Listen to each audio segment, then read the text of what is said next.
I stand here before you not as a prophet, but as a humble servant of you, the people.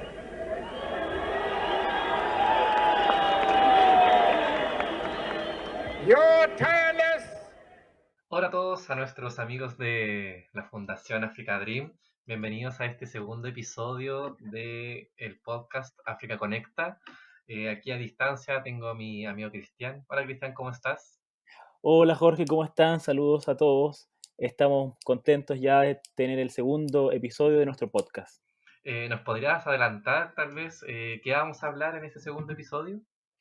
Bueno, la introducción fue parte del discurso de un gran líder, un líder africano, y que es muy conocido alrededor del mundo.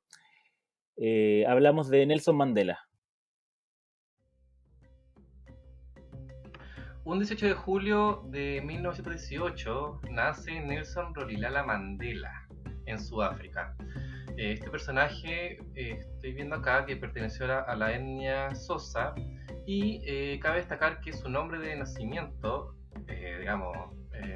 es Rolihlahla Mandela, cuyo significado es alma problemas.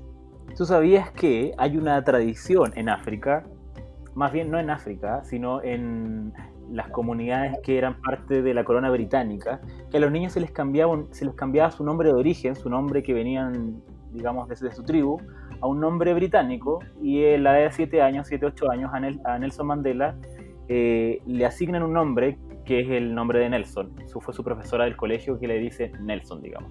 Y desde ahí comienza a usar este nombre. Mitch. Acá también estoy leyendo que en 1942 se gradúa como abogado. Yo creo que hay que saber bien en qué contexto estábamos, porque Nelson Mandela estudió en una universidad de solo y para personas negras, porque en esos tiempos se separaba. Entonces no sé si yo estoy adelantando un poco el contexto histórico, pero no sé si tú nos podrás decir, Cristian, cómo y cuándo nace la figura política de Mandela. Sí, mira, Mandela públicamente comienza su carrera más bien política y social luego de la universidad, aunque antes, claro, había comenzado ya su rol social y político. La cosa es que cuando Mandela sale de la universidad, en Sudáfrica se vive todo el movimiento revolucionario antirracismo, antiimperialismo y nacionalista. ¿Por qué? Porque estaban viviendo tiempos del apartheid. El apartheid, para la gente que no conoce mucho, fue un periodo en Sudáfrica donde había muchas restricciones y prohibiciones de las personas de raza negra. Entre algunas de ellas estaba, por ejemplo, que no podían votar, debían vivir en zonas alejadas de los blancos, es decir, incluso hubo un tiempo en que se propuso que se moviera a todas las personas negras a un lugar específico.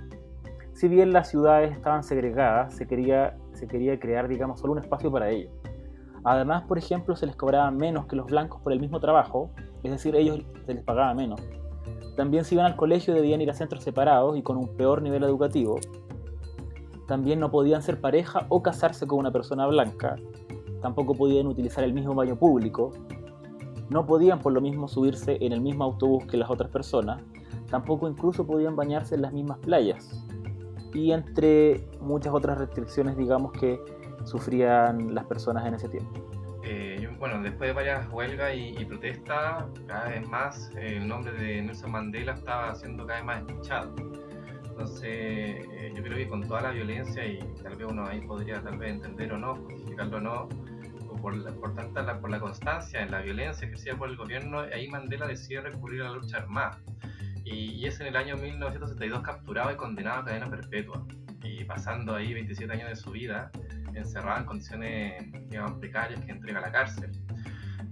Aún así, estando en la cárcel, su nombre igual no dejó de escucharse, como nunca él mismo dejó de luchar contra el apartheid.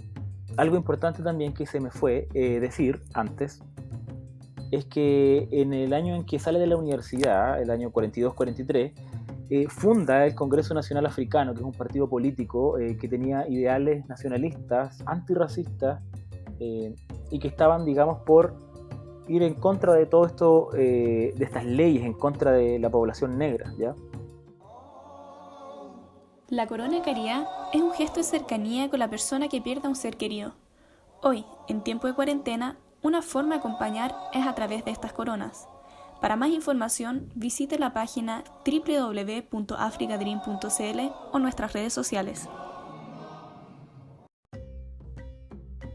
Oye, Cristian, quería preguntarte algo que se nos quedó en el bloque pasado acerca de la lucha armada que lideró Mandela. No sé si me puedes contar un poco más de ese tema. Es importante, yo creo, en esta pregunta que tú me haces, reconocer que aunque Mandela fue un gran líder social y político positivo en los últimos 100 años, como joven también cometió quizás algunos errores y yo creo que también probó el poder experimentar otras cosas. Por ejemplo, el unirse a la lucha armada, ¿no? Es así como finalmente logra ser capturado Mandela y lo llevan, digamos, a prisión por tantos años. Como joven, claro, cometió el error, digamos, de quizás pensar que la lucha armada iba a generar cambios, iba a poder quizás derrocar el poder político que existía en ese tiempo. Pero esto es algo que no vamos a encontrar generalmente en las biografías o incluso en las películas, que siempre empiezan generalmente cuando Nelson entra a la cárcel o termina, digamos, después la cárcel.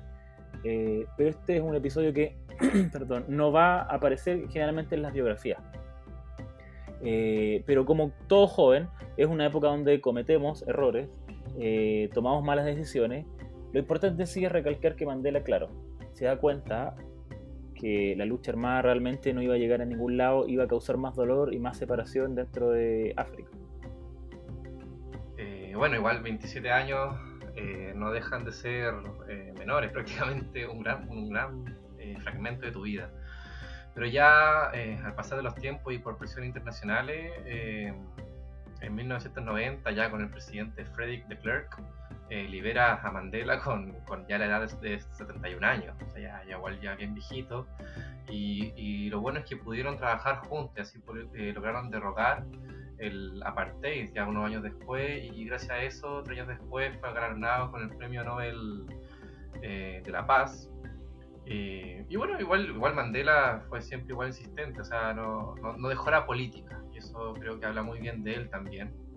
Cuando ya en las primeras elecciones, ya multirraciales, ¿verdad?, que podían participar blancos y negros, en 1994 dieron la victoria al Movimiento Congreso Nacional Africano, designando así ya por el Parlamento a Mandela como presidente de Sudáfrica, siendo el primer presidente negro del país. Y como mandato, como idea, como era trabajar acerca de instaurar la democracia, la participación de todos, ya que igual la violencia, la discriminación y la injusticia dominó por mucho tiempo. Mira, sí, como tú dices, estos 27 años, uno podría decir, claro, en la cárcel 27 años uno generaría un montón de odio, ideas de venganza, y quizás con mucha razón. Pero yo creo que aquí viene, digamos, el mensaje y el liderazgo de Mandela.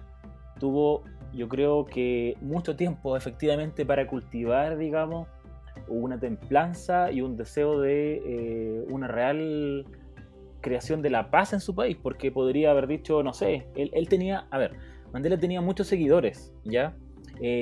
Pensemos que la segregación en Sudáfrica, el apartheid, era dirigido por una minoría que era aproximadamente el 21% de la población, es decir, el 80% podía irse en contra de ese 20% y podría haber creado realmente una aún mayor masacre. Pero no fue así, sino que Mandela, en su cautiverio, en estos 27 años de prisión, creó, digamos, muchas instancias donde la gente podía reconciliarse y más bien educarse acerca de todo este proceso. Incluso estando dentro de la cárcel, creó todo un clima de estudio y de cultura entre los mismos reclusos. Conversó con muchas personas, digamos, al exterior durante los años. Si bien Mandela sufrió muchas, por ejemplo, privaciones, se le murió su madre, se le murió su hijo mayor, no fue permitido asistir a estos funerales. Él aún así tuvo mucho contacto con otras personas y con otros políticos de otros países. Incluso podríamos decir que habían muchos más recursos para que Mandela pudiera crear esta especie de odio o de venganza, deseo de venganza contra sus opositores, pero no fue así. Hay datos realmente que son yo diría, espeluznantes dentro de esta prisión que tuvo Mandela en la cárcel. 18 de estos años en la cárcel estuvo en una isla, la isla Robben, donde curiosamente los hacían trabajar, obviamente de forma forzada, en una mina de cal, y él perdió incluso la visión parcial de uno de sus ojos, por la iluminación, digamos, por la reflexión del sol que hacía en la cal. Y tú siempre lo vas a ver más adelante, digamos, ya cuando sales de la cárcel con anteojos oscuros para protegerse del sol. Este tipo de daño, incluso físico, que se le produjo en este largo cautiverio, no aprisionó a Mandela en estas ansias de venganza, sino que yo creo que lo liberó a poder llegar a unificar a su pueblo.